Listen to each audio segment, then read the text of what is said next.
சரண் Krishna YouTube சேனலுக்கு உங்களை அன்புடன் வரவேற்கின்றேன்.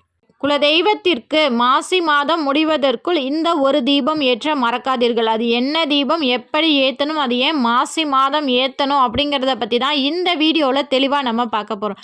நம்ம சேனலில் உள்ள வீடியோவை ஃபஸ்ட் டைம் நீங்கள் பார்க்குறீங்க அப்படின்னா மறக்காமல் நம்ம சேனலை சப்ஸ்கிரைப் பண்ணி வச்சுக்கோங்க. நம்ம சேனலில் தொடர்ந்து குலதெய்வ பதிவுகள், ஆன்மீக தகவல்கள் வந்து கொண்டே இருக்கும். வாங்க வீடியோக்குள்ளே போகலாம். பொதுவாக இஷ்ட தெய்வங்களுக்கு வழிபாடு செய்யணுமா இருக்கட்டும், இல்லை விரதம் இருக்கிறதா இருக்கட்டும், கண்டிப்பாக ஒரு குறிப்பிட்ட நாளில் விரதம் இருப்போம்.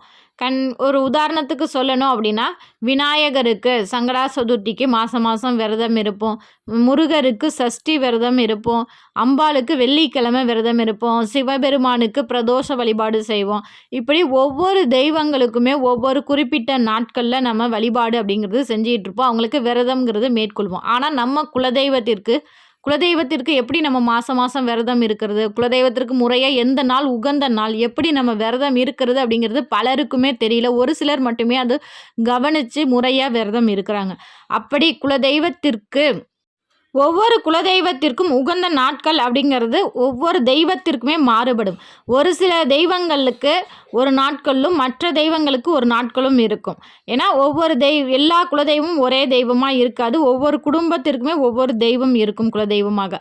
அப்படி இருக்கும்போது எளிமையாக உங்கள் குலதெய்வத்திற்கு உகந்த நாட்கள் எதுன்னு நீங்கள் எளிமையாக கண்டுபிடிக்கிறதுக்கு உங்கள் வருடாந்திர பூஜையே போதும்.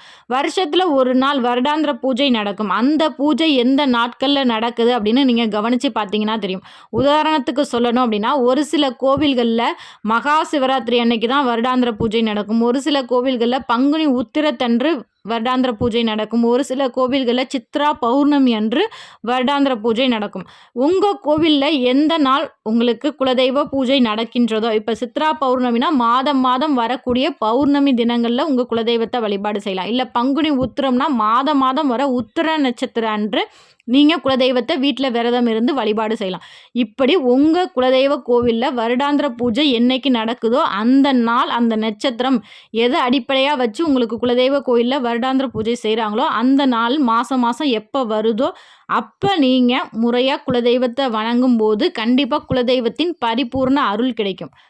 இப்படி எதுவுமே எங்களால் கண்டுபிடிக்க முடியல, இல்லை அந்தளவுக்கு நாங்கள் மாதம் எங்களால் முறையாக விரதம் இருக்க முடியாது, நாங்கள் வேலைக்கு போகிறோம் அப்படிங்கிறவங்க இந்த மாசி மாதத்தை தவற விடவே விடாதீங்க. உங்கள் குலதெய்வம் ஒவ்வொரு பெருந்தெய்வத்தின் அம்சம்தான் குலதெய்வமாக இருக்கும். குலதெய்வம் எப்போதும் சிறு தெய்வமாக இருக்கும், அது பெரிய தெய்வத்தின் அம்சமாக இருக்கும். அதை நீங்கள் எப்படி கண்டுபிடிக்கணும் அப்படின்னா, உங்கள் குலதெய்வத்தின் நெற்றியை நீங்கள் பார்த்தாலே போதும். ஒரு சிலருக்கு அம்பாள் குலதெய்வமாக இருக்கும். உதாரணத்துக்கு சொன்னால் தீப்பாச்சி அம்மன், பெத்தனாச்சி அம்மன், அப்புறமேட்டு கருமாரி அம்மன், பேச்சி அம்மன், இவங்கெல்லாம் பார்த்திங்கன்னா பார்வதி தேவியின் அம்சம் கொண்ட தெய்வங்கள். இன்னும் ஒரு சில ஆண் தெய்வங்கள்லாம் பார்த்திங்கன்னா நெற்றியில் பட்டை இடும்போது அது சிவனின் அம்சமாகவும், நாமம் இருக்கும்போது ஒரு சில ஐயனார்கள்லாம் நெற்றியில் பார்த்திங்கன்னா நாமம் தான் போட்டிருப்பாங்க. கல்லால் ஐயனார், கருக்குவேல் ஐயனார், அரிஞ்சனை காத்த ஐயனார், ஒரு சில ஐயனார்கள்லாம் பார்த்திங்கன்னா நாமம் போட்டிருப்பாங்க. இவர்கள் விஷ்ணுவின் அம்சம் கொண்ட தெய்வங்கள். அப்படி இருக்கும்போது இந்த பெருந்தெய்வங்களுக்கே உரிய மாதம் தான் இந்த மாசி மாதம். அனைத்து தெய்வங்களுக்குமே உரிய மாதமாக இந்த மாசி மாதம் இருக்கின்றது. விஷ்ணு பகவான் அவதரித்த மாதம் மாசி மாதம். சிவபெருமானின் லீலைகள், அதிக திருவிளையாடல்கள் நடந்த மாதம் எதுன்னு பார்த்திங்கன்னா இந்த மாசி மாதம் தான். அது மட்டும் இல்லை, முருகப்பெருமான் சிவபெருமானுக்கு போதித்த மாதம் மாசி மாதம் தான். சிவன் பார்வதியின் திருமணம் நடைபெற்றது மாசி மாதம்தான். இந்த மாசி மாதத்திற்கு இன்னொரு சிறப்பு விஷயம் என்னன்னா, மாசி மாதம் கட்டாயம் அனைத்து பெண்களும் தங்களோட தாலி சரட தாராளமாக மாற்றிக்கொள்ளலாம். மாசி கயிறு பாசி பிடிக்கும் அப்படிங்கிறது பழமொழி. மாசி மாதத்தில் யார் தாலி கயிறு மாற்றிக்கிறாங்களோ அந்த தாலிக்கு ஆயுள் பலம் அதிகம், அது பாசி பிடிக்கிற வரைக்கும் அவங்க கழுத்துலேயே இருக்குமா. இப்படி அனைத்து பெரும் தெய்வங்களுக்கும் உங்கள் குலதெய்வத்திற்கும் மிக மிக உகந்த மாதமாக இருப்பது இந்த மாசி மாதம். இப்பேற்பட்ட இவ்வளவு சிறப்பு வாய்ந்த இந்த மாதத்தில் நம்ம வீட்டிலையே எளிமையாக குலதெய்வத்திற்கு இந்த ஒரு விளக்கு ஏற்றினாலே போதும். இந்த விளக்கு ஏற்றுறதுனால நமக்கு மட்டும் இல்லை, நம்மளோட தலைமுறை வாழையடி வாழையாக தலைக்கிறதுக்கும், நமக்கு அடுத்து வர்ற நம்ம குழந்தைங்களுக்கும் குலதெய்வத்தின் அருள் பரிபூர்ணமாக கிடைக்கும். நம்ம வீட்டில் உள்ள பிரச்சனைகள் அனைத்தும் விலகும். நம்ம வீட்டுக்கு இந்த விளக்கு ஏற்றும்போது குலதெய்வம் விரும்பி வந்து நம்ம வீட்டில் வாசம் செய்வாங்க. இவ்வளவு சிறப்பு வாய்ந்தது இந்த எளிய விளக்கு பரிகாரம். கண்டிப்பாக எல்லாரும் செய்யுங்க. இதில் மாதவிடாய் பிரச்சனை அப்படிங்கிறது கிடையவே கிடையாது. மாதவிடாய் முடிந்ததுக்கப்புறம் தாராளமாக ஏற்றுங்க. இந்த மாசி மாதம் நாளைக்கு 1ஆந்தேதியிலேருந்து அந்த மாசி மாதம் முடிகிறதுக்குள்ளே நீங்கள் தினமும் ஏற்ற முடிஞ்சால் ஏற்றுங்க. இல்லை மாதவிடாய் காலம் அந்த 5 நாட்களை ஒதுக்கிவிட்டு மற்ற நாட்களில் தாராளமாக ஏற்றுங்கள்.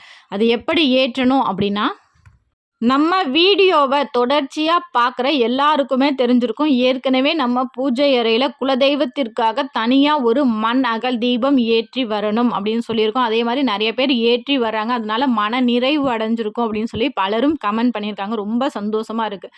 குலதெய்வத்திற்காக தனியாக மண் அகல் தீபம் ஏற்றி வர்றவங்க இந்த பொருளை சேர்த்துக்கிட்டாலே போதும். குலதெய்வத்திற்காக தனியாக மண் அகல் தீபம் ஏற்றாதவர்கள் கட்டாயம் ஒரு புது மண் அகல் தீபம் எடுத்துக்கோங்க. அதில் குலதெய்வத்திற்காக மனதார வேண்டிக்கிட்டு ஏற்றுங்க. எப்படி நீங்கள் காமாட்சி விளக்கு ஏற்றுறீங்களோ அதே போல் ஒரு அடியில் ஒரு தட்டு வச்சு அது மேலே ஒரு மண் விளக்கு வச்சு அதற்கு மஞ்சள் குங்குமம் பொட்டு வச்சு நெய் அல்லது நல்லெண்ணெய் 2ல் உங்கள் விருப்பம் எந்த எண்ணெய் உங்களுக்கு கிடைக்குதோ அதை சேர்த்துக்கோங்க. இரட்டை திரி போட்டு ஏற்றி வாருங்க. அதில் இந்த ஒரு பொருளை சேர்த்துக்கோங்க. அது என்ன பொருள் அப்படின்னா, டைமண்ட் கல்கண்டு 2 துண்டு போதும். இந்த மாசி மாதம் அனைத்து தெய்வங்களுக்கும் அனைத்து பெரும் தெய்வங்களுக்கும் உகந்தது. அந்த பெருந்தெய்வத்தின் அம்சம்தான் உங்கள் குலதெய்வமாகவும் இருக்கும். அப்படி உங்கள் குலதெய்வத்திற்கும் உரிய மாதமாக இந்த மாசி மாதம் இருக்குது. இந்த மாதத்தில் உங்கள் குலதெய்வத்திற்காக வைக்கிற விளக்கில் இந்த 2 டைமண்ட் கல்கண்டு போடும்போது நமக்கு வீட்டில் உள்ள கெட்ட சக்திகள் விலகும். நல்ல விஷயங்கள் தொடர்ந்து நடைபெறும். நமக்கு எது பிரச்சனை அப்படிங்கிறோமோ அது எல்லாமே ஒதுங்கி விலகி நமக்கு நன்மைகள் மட்டுமே தொடர்ந்து நடந்து கொண்டே இருக்கும். கண்டிப்பாக இதை ட்ரை பண்ணி பாருங்கள். கை மேலே பலன் கொடுக்கும். இது மாசி மாதம் அனைத்து தெய்வங்களுக்கும் உரிய மாதம். எங்களுக்கு குலதெய்வமே தெரியல அப்படிங்கிறவங்களும் என் குலதெய்வம் இந்த மண்ணகல் தீபத்தில் வரணும், எனக்கு குலதெய்வம் தெரியணும்னு குலதெய்வத்தை மனதார வேண்டி கொண்டு ஒரு மண் அகல் தீபம் ஏற்றி இதே போல் டைமண்ட் கல்கண்டு ஏற்றுங்க. கண்டிப்பாக இந்த மாசி மாதம் முடிவதற்குள் உங்களுக்கு குலதெய்வம் யார் என்று தெரிய வரும். கண்டிப்பாக கை மேலே பலன் தரக்கூடிய எளிய பரிகாரம். கண்டிப்பாக ஏற்றி பாருங்கள். உங்கள் வாழ்க்கையில் நல்லதொரு மாற்றம் ஏற்படும். கண்டிப்பாக இந்த வீடியோ உங்களுக்கு பயனுள்ளதாக இருக்கும் என்ற நம்பிக்கையில் மற்றொரு வீடியோவில் சந்திக்கிறேன். இந்த வீடியோ உங்களுக்கு பிடிச்சிருந்தால் லைக் பண்ணுங்கள், ஷேர் பண்ணுங்கள், மறக்காமல் சப்ஸ்கிரைப் பண்ணுங்கள். சரண் கிருஷ்ணா யூடியூப் சேனல். நன்றி, வணக்கம்.